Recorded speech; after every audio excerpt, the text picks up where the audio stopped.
প্রিয় শিক্ষার্থীরা, গত ক্লাসে ধ্বনি, বর্ণ এবং স্বরধ্বনির শ্রেণীবিভাগ সম্পর্কে তোমরা জেনেছ। আজকের ক্লাসে ব্যঞ্জনধ্বনি এবং তার শ্রেণীবিভাগ সম্পর্কে আলোচনা করব। প্রথমে জানব ব্যঞ্জন ধ্বনি ও বর্ণ কাকে বলে।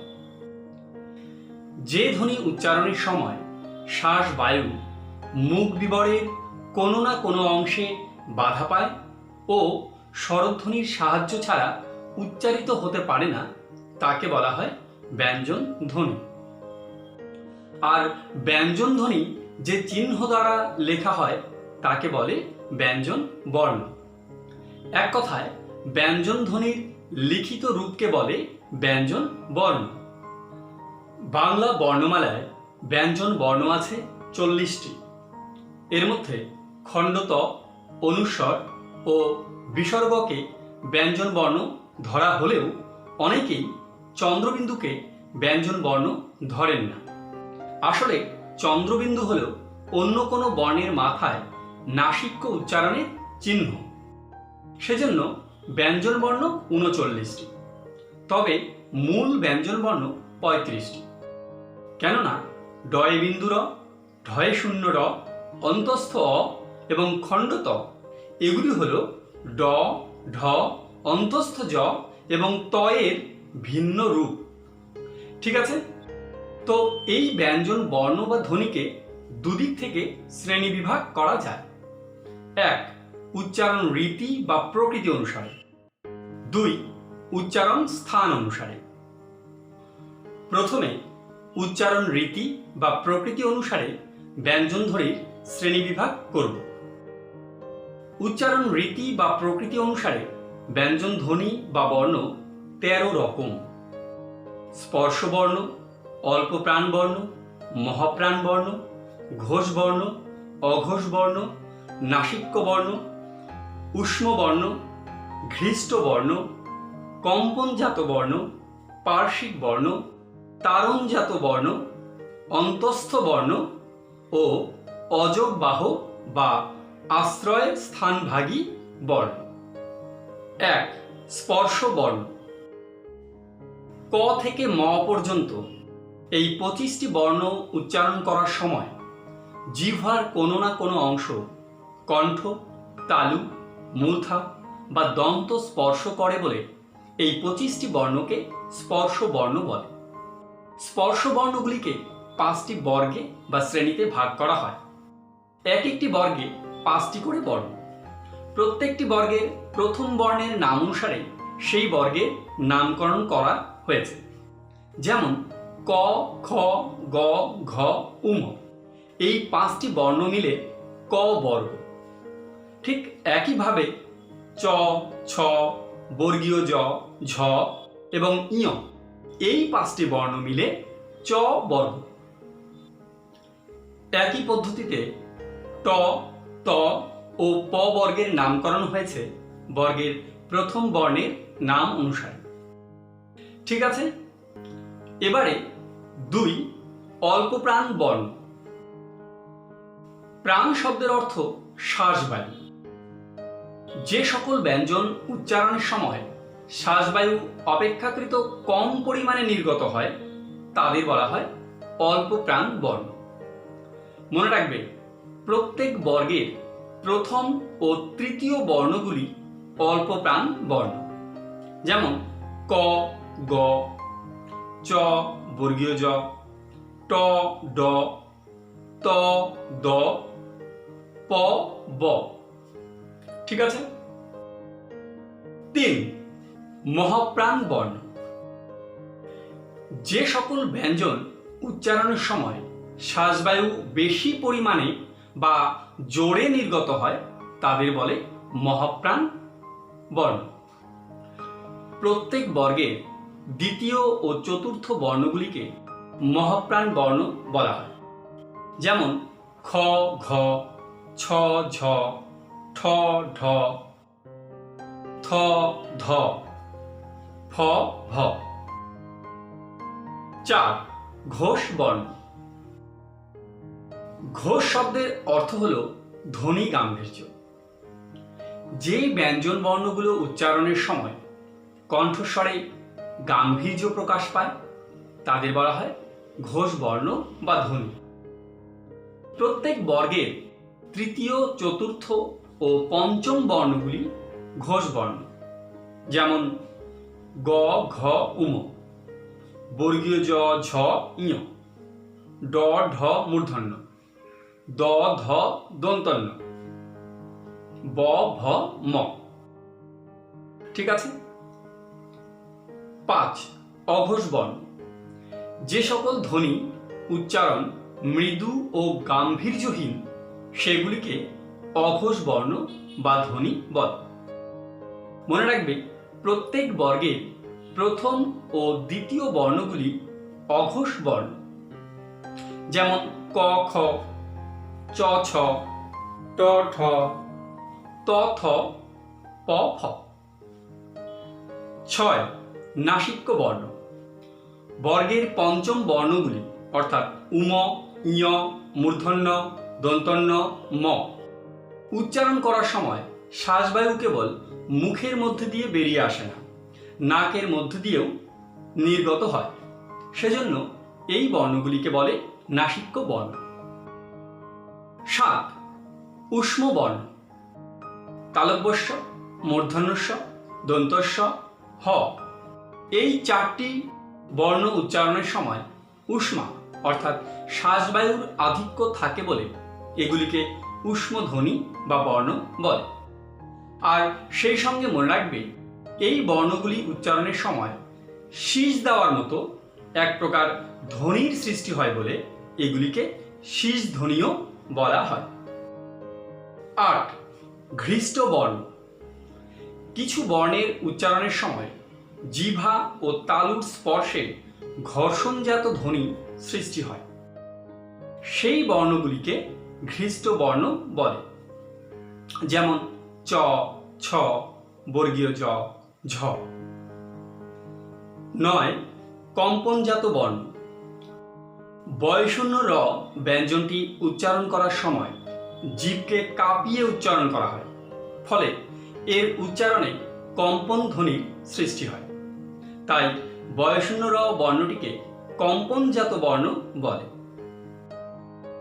10. পার্শ্বিক বর্ণ।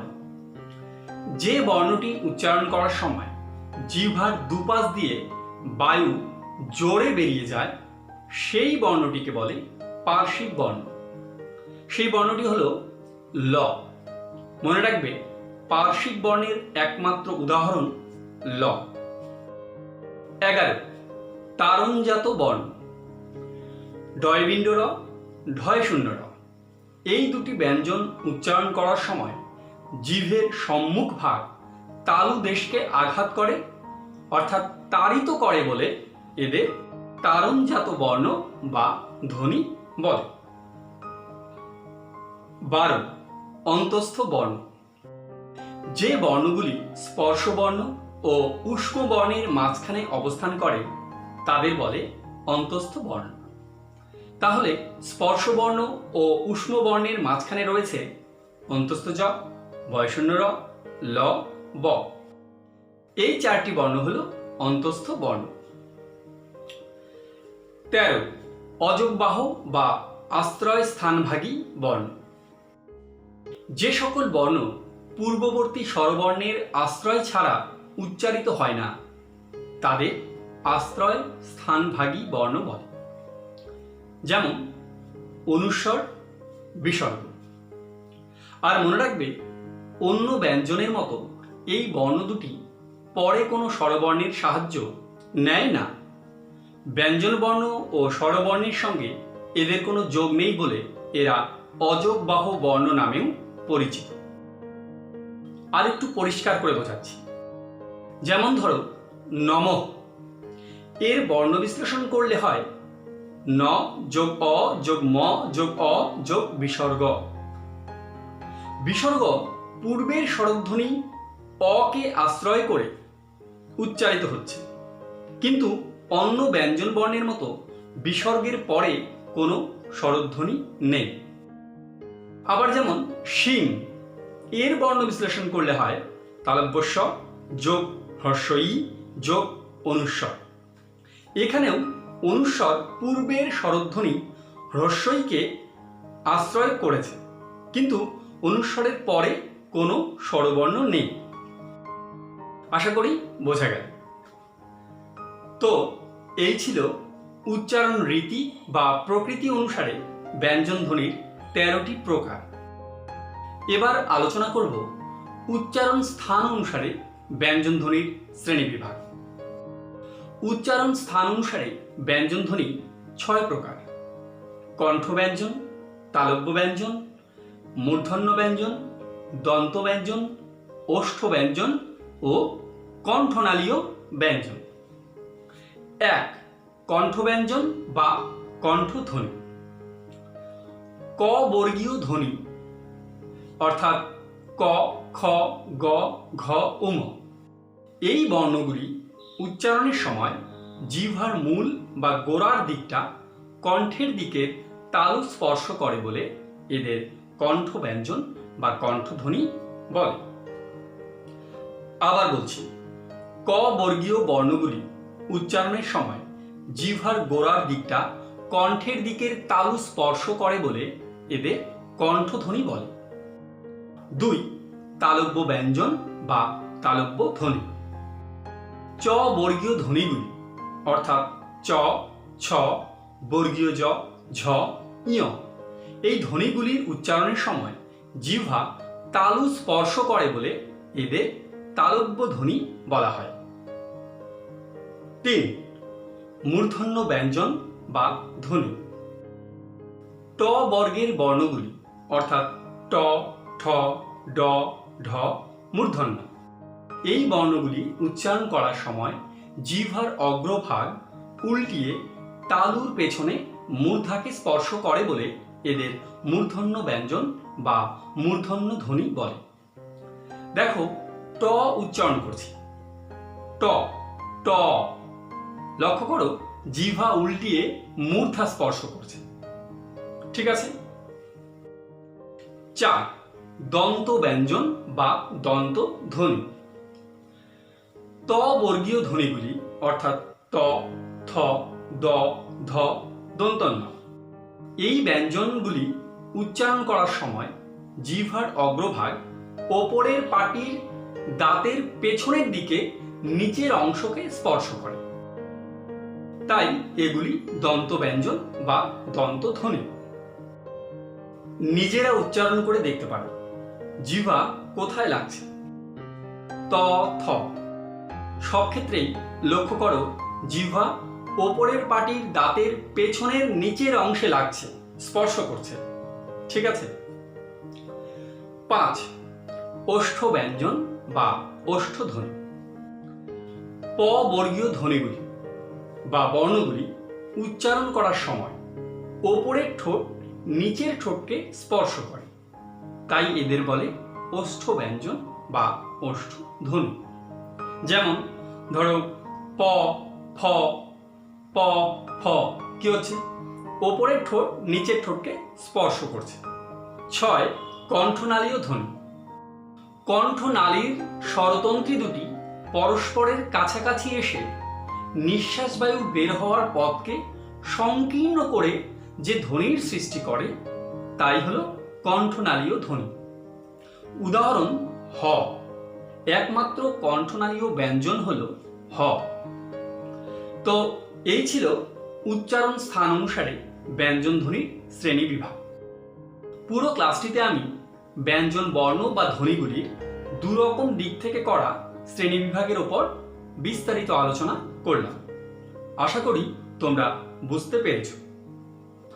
যেহেতু স্বরবর্ণ ও ব্যঞ্জন বর্ণের বহু ভাগ রয়েছে, তাই তোমরা শুধু মুখস্থ না করে বিষয়টি মন থেকে বুঝে নেবে এবং বন্ধুদের সঙ্গে গ্রুপ করে নিজেদের মধ্যে আলোচনা করবে। যেমন তুমি এক বন্ধুকে প্রশ্ন করলে যে বলতো ওষ্ঠধ্বনি কোনগুলো, বা সে আবার তোমায় জিজ্ঞেস করলো মহাপ্রাণ বর্ণ কোনগুলো। নিজে পড়ে যদি অপরকে তুমি বোঝাতে পারো তবে বুঝবে তুমি যথাযথ বুঝেছ ও শিখেছ। তখন সকল ভয় ও চিন্তা কাটিয়ে নিজের বিষয়ের প্রতি যে কনফিডেন্স বা আত্মবিশ্বাস তোমার গড়ে উঠবে, সেই আত্মবিশ্বাসই তোমাকে বিজয়ী করবে। আজ এ পর্যন্তই। ক্লাসটি তোমাদের কেমন লাগলো কমেন্ট করে জানাবে এবং পরবর্তী ক্লাসের জন্য চ্যানেলটি অবশ্যই সাবস্ক্রাইব করে রাখবে। আবার দেখা হবে পরবর্তী ক্লাস ঘরে। সবাই ভালো থেকো।